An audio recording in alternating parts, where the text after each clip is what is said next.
अस्सलाम वालेकुम नाज़रीन, मां आहियां शुएब अली उमरानी ऐं तव्हां ॾिसी रहिया आहियो BR टाइम न्यूज़। सभ खां पहिरियां शामिल कंदासीं हीअ रिपोर्ट। PTI सरकार IMF जी फरमाइश ते अवाम खे महांगाईअ जे नए तूफ़ान में धकण जूं तयारियूं मुकमल करे वरितियूं। 3 ऑर्डिनेंस जारी करण जो इम्कान। पहिरियों ऑर्डिनेंस स्टेट बैंक खे ख़ुदि मुख़्तियारी ॾियण लाइ हूंदो। ॿिए ऑर्डिनेंस ते नेपरा खे बिजलीअ जी क़ीमतुनि में 6 रुपया फ़ी यूनिट ताईं वाधि करण जी इजाज़त मिली वेंदी। 3 सदारती ऑर्डिनेंस तहत मुख़्तलिफ़ शोबनि सां 140 अरब रुपयनि जे टैक्स छूट ख़तमु कई वेंदी। नून लीग तर्जुमान मरियम औरंगज़ेब चयो आहे त इमरान पहिरियों वज़ीर आज़म आहे जेको ऑर्डिनेंस ज़रिए अवाम ऐं मुल्क ते धाड़ा हणी रहियो आहे। सेनेट में वोट चोरीअ लाइ ऑर्डिनेंस खां पोइ अवाम जे खीसे ते धाड़ो हणण लाइ ऑर्डिनेंस आंदो पियो वञे। अवाम जो खीसो कटण ऐं हर हफ़्ते बिजली महांगी करण खे क़ानूनी शिकिल ॾियणु बेहसी आहे। वज़ीर आज़म इमरान ख़ान ऐं संदसि घरवारी बुशरा बीबी कोरोना वायरस जो शिकार। टेस्ट मुस्बत अचण खां पोइ वज़ीर आज़म घर में अकेला ई अख़्तियार करे वरिती। वज़ीर आज़म 2 ॾींहं अॻु कोरोना खां बचाव वारी वैक्सीन बि लॻाई हुई। डॉक्टर फैसल सुल्तान चयो आहे त वज़ीर आज़म में कोरोना जूं मामूली अलामतूं आहिनि। वफ़ाक़ी वज़ीरनि ऐं पंजाब जे वॾे वज़ीर ओस्मान बोज़दार पारां वज़ीर आज़म इमरान ख़ान जी सिहतयाबीअ लाइ दुआ।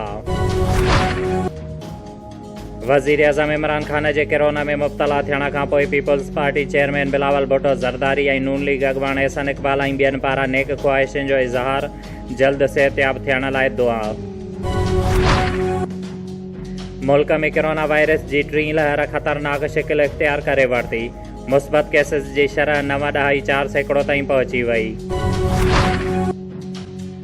कोरोना में तेज़ीअ सां वाधि थी रही आहे। अवाम एहतियात न कयो त सूरत हाल हथनि मां निकिरी वेंदी। डॉक्टर फैसल सुल्तान ख़बरदार करे छॾियो। फैसल सुल्तान चयो आहे त कोरोना इस्लामाबाद, पेशावर ऐं पंजाब में वधियो आहे। केसिस सबबि हेल्थ सिस्टम में दबाव वधियो आहे ऐं एहतियात न कयो वियो त नतीजा ख़तरनाक निकिरंदा।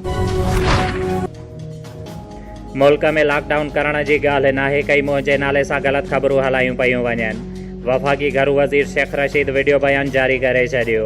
पंजाब जे वॾे वज़ीर ओस्मान बोज़दार चयो आहे त पंजाब में कोरोना जी सूरत हाल संगीन थी रही आहे। शहरियुनि खे एहतियात करणो पवंदो। लाहौर भरिसां मोटरवे मुसाफ़िर औरत सां ज़्यादतीअ जो ॾोह साबित थियण ते लाहौर जी दहशतगर्द तोड़ अदालत 2 जवाबदारनि खे मौत जी सज़ा ॿुधाए छॾी। अॻूणे वज़ीर आज़म शाहिद खाकान अब्बासीअ जी peoples party chairman Bilawal Bhutto ज़रदारीअ सां कराचीअ में मुलाक़ात। शाहिद खाकान अब्बासीअ कराचीअ जे क़ौमी तक NA 249 ते नून लीग उम्मीदवार मुफ्ताव इस्माइल लाइ हिमायत घुरी वरिती।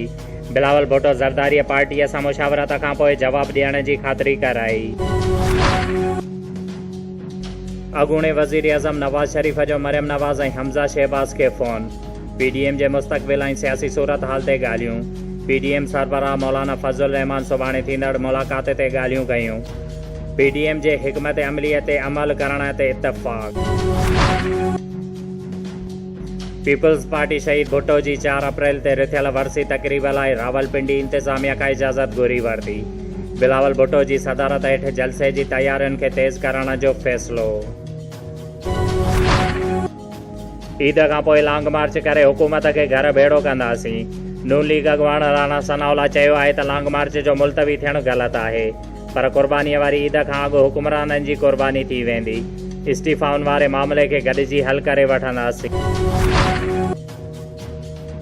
सकरंड जे खडर रोड ते जामिया मोहम्मदिया तजवीदुल फुरकान में 13 ख़ुश नसीब तालबात जे आलमा फाज़िला जो कोर्स मुकमल करण जी ख़ुशीअ में कारी गुल मोहम्मद मलक, कारी असमतुल्ला खोड़ो ऐं ॿियनि जी मेज़बानी हेठि ख़त्म बुख़ारी शरीफ़ जो हिकु शानदार प्रोग्राम मुनक़िद कयो वियो, जंहिंजा महिमान ख़ासि अलामा राशिद मोहम्मद सूमरो ख़ुसूसी ख़िताब कयो।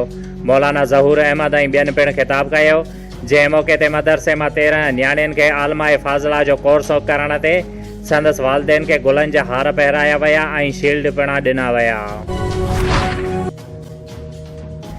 भिरिया रोड थाणे ते बदिली थियल SHO इम्तियाज़ अली अब्बासी भिरिया रोड थाणे जी चार्ज वठण लाइ वञी रहियो हुयो त रस्ते ते मोहम्मद उर्स बिरोहीअ जे ॻोठु लॻ मोटरसाइकिल सवार इरशाद सोलंकीअ खे बचाईंदे कार कल्टी थी पियसि, जंहिंजे नतीजे में पाण सख़्तु ज़ख़्मी थी पियो, जॾहिं त मोटरसाइकिल सवार इरशाद सोलंकी धकी थी पियो। जंहिंखे नाज़ुक हालत में भिरिया सिटी अस्पताल मुंतकिल कयो वियो। नवाबशाह PMU अस्पताल जे कननि वारे वार्ड जे पोयां रखियल नाकारा फर्नीचर ऐं किचिरे खे ओचितो बाहि लॻी वई, जंहिं सबबि लाइट बंदि थी वई। मरीज़नि खे ॿाहिरि कढियो वियो, जंहिं सबबि वार्ड में दाख़िल हिकु मरीज़ ॻोठ उस्मान राहूअ जो रहवासी अली मोहम्मद राहू फ़ौत थी वियो। मरीज़ जे वारसनि जो चवणु हुयो त पहिरियां ऑक्सीजन सही हुई, जीअं बाहि लॻी त हू धुएं सबबि साहु न पई खणी सघियो ऐं नई वरी को डॉक्टर पहुतो, जंहिं सबबि असांजो मरीज़ फ़ौत थी वियो। मोरो प्रेस क्लब जे बुज़ुर्ग ऐं सीनियर सहाफ़ी Sindh high vision labour union जे सिंध जो अॻूणो सदर हुर जमायत जो अॻुवाण फ़क़ीर मोहम्मद अयूब ॿियण राति देरि सां ओचितो दिलि जो दौरो पवण सबबि लाॾाणो करे वियो। संदसि जनाज़े निमाज़ अबाणे ॻोठ में अदा कई वई, जंहिंमें सियासी ऐं समाजी शख़्सियतुनि वॾे अंग में शिरकत कई। शोएब अली उमराणीअ खे ॾींदा इजाज़त। वधीक ख़बरुनि ऐं अपडेट्स लाइ ॾिसंदा रहो BR टाइम न्यूज़।